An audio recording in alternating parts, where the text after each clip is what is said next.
Welcome to my YouTube channel. Type 1 को हम previous video में कवर कर चुके हैं। आज हम टाइप 2 को कवर करेंगे, जिसके क्वेश्चंस nth टर्म यानी an पर बेस्ड हैं। तो चलिए स्टार्ट करते हैं। टाइप 2 में जो कि nth टर्म पर बेस्ड है, उसका क्वेश्चन वन जो है CBSE 2020 में आ रखा है। तो चलिए स्टार्ट करते हैं। क्वेश्चन है the nth term of AP A 3A 5A is. तो nth टर्म का फॉर्मूला क्या होता है? a plus n minus one into d. क्या रहता है? a plus n minus one into d. तो इसके सॉल्यूशन में हम लोग क्या लिखेंगे?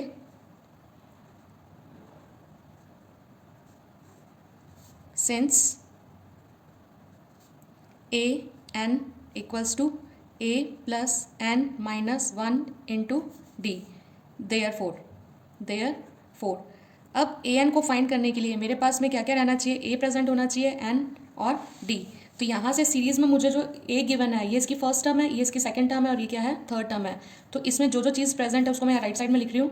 सबसे पहले मेरे पास फर्स्ट टर्म यानी A1 कितना गिवन है? ए। कॉमन डिफरेंस क्या होता है? डी। कॉमन डिफरेंस क्या होता है? A2 minus A1। Common difference क्या होता है? A2 माइनस A1 यानी 3A minus A equals to 2A। और यहाँ पर nth टर्म फाइंड करनी है। तो nth टर्म फाइंड करनी है, तो इसमें n हमें गिवन नहीं है, तो इसका मतलब हमें जो हमारा आंसर एक्सप्रेस करना है वो n की फॉर्म में ही रिप्रेजेंट करना है। तो यहाँ से हमें क्या करना है? इन वैल्यूज़ को यहाँ पर पुट करना है। तो देखिए A या A1 एक ही चीज़ है। तो A1 कितना गिवन है? A। तो A के स्पेस पर कितना आ गया? A। n की जगह क्या आ गया? n। 1 की जगह 1। डी आपको कितना गिवन है? 2A। डी कितना गिवन है? 2A। यहाँ पर प्लस का रिलेशन है, बट यहाँ पर क्या है? मल्टीप्लाई का रिलेशन है। तो पहले 2A n से मल्टीप्लाई होगा और फिर 2A 1 से मल्टीप्लाई होगा। तो अल्टीमेटली क्या बनेगा? A प्लस 2AN माइनस 1 और 2A का मल्टीप्लाई होगा तो कितना हो जाएगा? 2A। अब हम क्या करेंगे? लाइक टर्म्स को साथ में लिख लेंगे। तो ये हो जाएगा A माइनस 2A और प्लस का 2AN। ये दोनों लाइक टर्म्स हैं। लाइक टर्म्स में A तो एज इट इज़ आएगा, इसमें हिडन फॉर्म में 1 प्रेजेंट है। 1 इज़ पॉजिटिव, 1 इज़ नेगेटिव। एक नंबर पॉजिटिव है, एक नंबर नेगेटिव है। सब्ट्रैक्शन होगा, सब्ट्रैक्शन के बाद -1 बनेगा। A का A आएगा, -1 को लिखा नहीं जाता है तो मैं इसको इस तरह से -A लिख दूंगी और यहाँ कितना आ जाएगा? 2AN। अब इसमें कॉमन क्या है? कॉमन आ रहा है इसके अंदर, कॉमन क्या आ रहा है? A। तो मैंने A को क्या कर लिया? कॉमन आउटसाइड निकाल लिया। तो ब्रैकेट के इनसाइड में क्या बच गया? ब्रैकेट के इनसाइड बचा -1 और यहाँ से A आउटसाइड चला गया, या आप 2AN को A से डिवाइड कर लेंगे तो A से A कट होगा तो कितना बन जाएगा? 2N। अब हमारे ऑप्शन के अकॉर्डिंग हम इसको क्या कर सकते हैं? रीअरेंज करके भी लिख सकते हैं। इसमें जैसे 2N पॉजिटिव है, 1 नेगेटिव है, 1 नेगेटिव है। इसने A को आगे ना लिखकर पीछे की तरफ लिखा हुआ है, तो उसको इसी तरह से मैं लिख सकती हूँ। उसको और कैसे लिख सकते हैं? पॉजिटिव 2N -1 इंटू में A। आगे लिखो चाहे पीछे लिखो, उससे कोई इफेक्ट नहीं पड़ता। तो ये कितना हो गया? 2N minus 1 into A। तो ऑप्शन के अकॉर्डिंग आपका आंसर क्या बनेगा? P। तो आई होप आपको ये सॉल्यूशन अच्छे से समझ में आ गया होगा। तो देखिए, ये MCQ का सेकंड क्वेश्चन है जो कि CBSE 2020 में आ रखा है। अब क्वेश्चन क्या है? The first term of an AP is P and common difference is Q, then its 10th term is. मतलब हमें इसमें A1 गिवन है, D गिवन है और हमें A10 को फाइंड करना है। तो हम इसमें सॉल्यूशन में लिख लेते हैं क्या क्या गिवन है। हमें गिवन है A1 और A एक ही चीज़ है, तो हम इसको जनरली A से ही डिनोट करते हैं। A कितना गिवन है? A equals to P। और D आपको कॉमन डिफरेंस कितना गिवन है? D आपको गिवन है Q और आपको फाइंड क्या करना है? A10 आपको क्या करना है? फाइंड करना है। तो आप क्या लिखेंगे? Since AN equals to A plus N minus 1 into d. अब आपको AN का मतलब यहाँ पर A10 को फाइंड करना है, तो N की जगह आप क्या पुट कर देंगे? 10। A का क्या रहेगा? A। N की जगह क्या आएगा? 10। आप चाहें तो यहाँ पर N इक्वल्स टू 10 भी लिख सकते हैं, ठीक है। और यहाँ कितना हो गया? 1 और D लिख दिया मैंने। अब A10 इक्वल्स टू क्या बन जाएगा? A plus 9D। अब देखिए, जो वैल्यूज़ आपको क्वेश्चन में गिवन है उसको सिंपली यहाँ पर पुट कर दीजिए। तो यहाँ पर मैंने क्या लिखा? A की वैल्यू कितनी गिवन है? P। और D की वैल्यू कितनी गिवन है? Q। तो ये कितना हो गया? 9 इंटू Q, 9Q। तो A10 आपके पास में कितना आ गया? P plus 9Q। तो ऑप्शन में आपको ये ऐसा ऑप्शन कोई दिखाई दे रहा है? तो देखिए, ये नहीं है, ये नहीं है, ये है। तो इसका ऑप्शन क्या हो गया? C।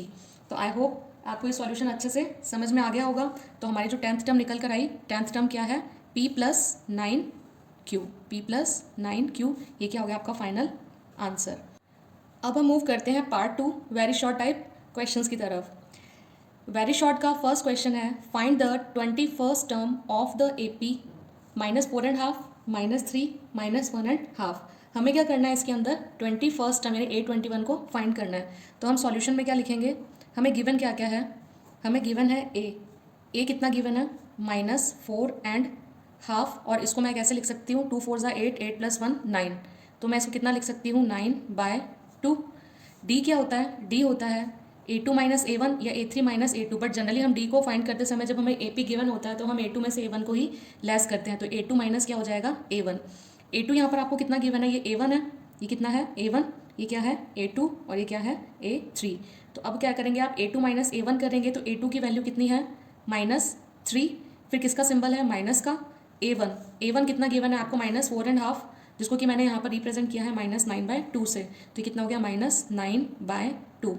अब आप क्या करेंगे, ब्रैकेट को ओपन करेंगे, -3 माइनस इंटू माइनस प्लस 9/2, तो ये आपका कितना हो गया -3 + 9/2। अब आप इसका क्या करेंगे, एलसीएम लेंगे, क्या करेंगे एलसीएम लेंगे। यहाँ अपॉन में कुछ भी प्रेजेंट नहीं है तो अपन 1 कर सकते हैं, इसको सॉल्व करेंगे तो न्यूमरेटर आएगा -6 और इसको सॉल्व करेंगे तो न्यूमरेटर आएगा 9। तो ये फाइनली आपका बन जाएगा 1 is positive 1 is negative, subtraction takes place, तो यहाँ से 9 - 6 से कितना बन जाएगा +3/2। तो आपके पास में डी कितना आ गया, ये हर एक स्टेप में हम क्या है, ये डी कंटिन्यू है, तो डी की वैल्यू मेरे पास कितनी आ गई 3/2। डी कितना हो गया 3/2। अब आपको फाइंड क्या करना है, अब आपको फाइंड करना है A21, फाइंड क्या करना है A21। अब आपको पता है कि AN का फॉर्मूला क्या होता है, since AN = A + N - 1 × D, तो मुझे फाइंड क्या करना है 21 के लिए फाइंड करना है A21 यानी 21st टर्म। तो यहाँ पर A की जगह, यहाँ पर A मेरे पास में क्या प्रेजेंट है -9/2, तो मैंने A की जगह A की वैल्यू पुट कर दी N, क्योंकि मुझे 21st टर्म फाइंड करनी है। तो यहाँ पर N क्या है मेरे पास में, N है 21, N कितना है 21 -1, और D आपने कितना फाइंड किया है 3/2, तो इंटू में कितना आ जाएगा 3/2, तो हो जाएगा A21 = 9/2 + 20 × 3/2। बॉटमा से पहले मल्टीप्लाई सॉल्व होगा तो ये कितना हो जाएगा 10 टाइम्स कट होगा, तो ये हो जाएगा A21 = -9/2 और प्लस का कितना हो जाएगा ये 30। अब आप क्या करेंगे, इसका एलसीएम ले लेंगे, एलसीएम कितना आएगा 2, तो यहाँ पर कितना आ जाएगा -9 और यहाँ पर बनेगा प्लस का 60।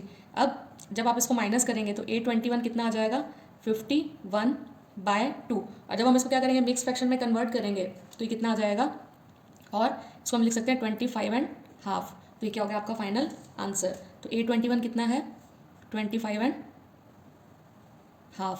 आपको क्या करना था 21st टर्म ही तो फाइंड करनी थी, तो 21st टर्म आपके पास में कितना आ गया 25.5। तो आई होप आपको सॉल्यूशन अच्छे से समझ में आया होगा। अब हम स्टार्ट करते हैं वेरी शॉर्ट का क्वेश्चन नंबर 2। तो देखिए ये है वेरी शॉर्ट टाइप का question second. In an AP if the common difference D = -4 and 7th term = 4 then find first term. तो अब इसमें गिवन क्या क्या है, कॉमन डिफरेंस D = -4 गिवन है और 7th टर्म A7 = 4। इसमें मैंने A7 क्यों लिखा, क्योंकि हम टर्म को जनरली A से रिप्रेजेंट करते हैं और ये 7 नंबर की टर्म है, इसलिए क्या हो गया A7 आपको कितना गिवन है 4 गिवन है। 2 फाइंड क्या करना है आपको फर्स्ट टर्म को हम A1 भी लिख देते हैं, और जब हम फॉर्मूला लगाते हैं तो फॉर्मूला में जनरली हम A ही यूज़ करते हैं, तो A1 और A ध्यान रखना एक ही चीज़ है। अब फॉर्मूला हमें पता है कि AN क्या होता है, nth term = A + N - 1 × D। A यहाँ पर फर्स्ट टर्म है, N क्या है नंबर ऑफ टर्म्स है, और D क्या है कॉमन डिफरेंस। अब हमें गिवन क्या है A7, तो A7 यहाँ आ जाएगा, और यहाँ पर A यानी फर्स्ट टर्म, और यहाँ पर आप चाहें तो यहाँ पर A1 भी लिख सकते हैं, जिससे आपको ध्यान रहेगा कि आपको फाइंड क्या करना है A1 को फाइंड करना है। N यदि आप 7 के लिए फाइंड कर रहे हैं तो यहाँ N कितना आ जाएगा 7, तो आप चाहें तो यहाँ पर N लिख सकते हैं, N कितना गिवन है आपको 7 - 1, और कॉमन डिफरेंस कितना गिवन है आपको -4। आप चाहें तो उसको ब्रैकेट में भी मार्क कर सकते हैं, तो ये हो जाएगा A7 = A1 प्लस यहाँ 7 - 1 कितना हो गया 6 × -4। A7 की वैल्यू आपको कितने गिवन है 4, तो A7 की वैल्यू यहाँ पुट कर दीजिए 4। A1 की वैल्यू आपको पता नहीं है, अननोन है, तो यहाँ पर A1 का A1 रहने दीजिए। अब देखिए प्लस इंटू माइनस, और 6 4 सा कितना हो गया 24। अब आप क्या करेंगे, -24 को लेफ्ट साइड में लेकर जाएंगे तो ये क्या बन जाएगा, प्लस का 24, और यहाँ क्या बचेगा A1, तो ये कितना हो गया 28 इक्वल्स टू A1। और हमें फाइंड क्या करना था, फर्स्ट टर्म ही तो फाइंड करनी थी, क्या फाइंड करनी थी, फर्स्ट टर्म। तो फर्स्ट टर्म आपके सामने कितनी है, फर्स्ट टर्म है आपके सामने 28, और यही है हमारा फाइनल आंसर। आई होप आपको अच्छे से ये सॉल्यूशन समझ में आ गया होगा।